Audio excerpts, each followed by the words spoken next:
Have you ever seen a Viking ship made out of popsicle sticks and balsa wood? Coils of brown thread for the ropes. Oars made out of, what are those? Chopsticks. And an authentic red and yellow striped Viking sail made from a ripped piece of a baby's footy pajamas? I have. He died with his sword in his hand and so went straight to heaven. The Vikings often buried their bravest warriors in ships or set them adrift and on fire, a floating island of flame, the soul of the brave warrior rising slowly with the smoke. In order to understand life in Scandinavia during the time of the Middle Ages, you have to understand the Viking ship. So here's what I want the class to do. I want you all to build me one miniature Viking ship. You can use whatever materials you want. You've got 6 weeks to complete this assignment, but you have to work together like warriors.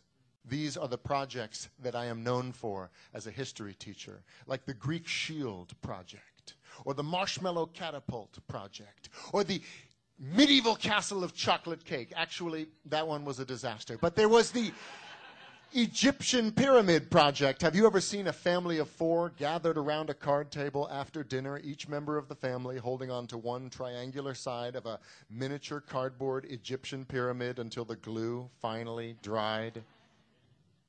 I haven't either. But Mrs. Steinberg said that even with the little brother on one side saying, "This is a stupid pyramid, Tony.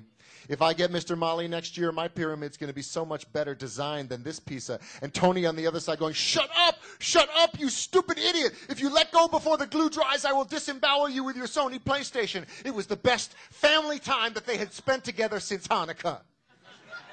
He died with his sword in his hand and so went straight to heaven. Mr. Molly, if that's true, if a Viking died with his sword in his hand, he went straight to Valhalla, then if you were like an old Viking and you were going to die of old age, could you keep your sword right by your bed so if you ever felt like, uh-oh, I might die of old age, you could reach out and grab it and still go to heaven? Could you do that?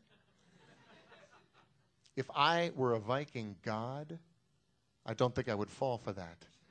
But if I were an old Viking about to die of old age, that's exactly what I would do. You're a genius. He died with his sword in his hand and so went straight to heaven. Tony Steinberg had been missing from school for 2 months before we finally found out what was wrong.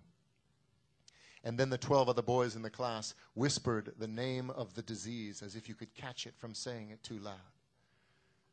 We'd been warned. The head of the middle school had come to class and said, "Tony is going to try to come to school on Friday for a visit, but he's had a rough time. The medication he's taking has made all of his hair fall out, so nobody stare, nobody point, nobody laugh."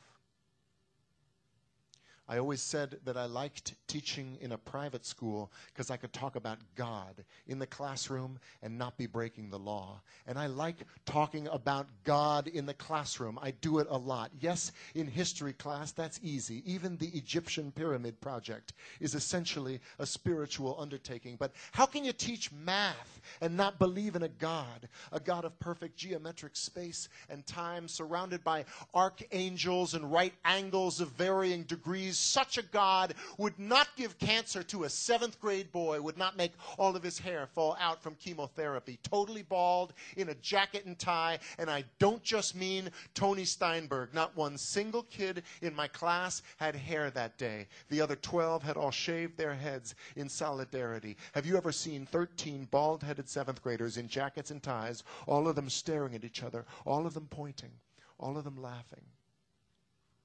I have. And it's a beautiful sight.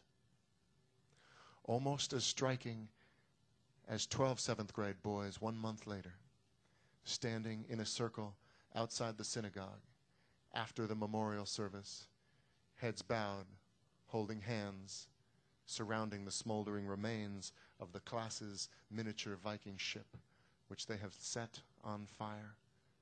The soul of the brave warrior rising slowly with the smoke. Thank you.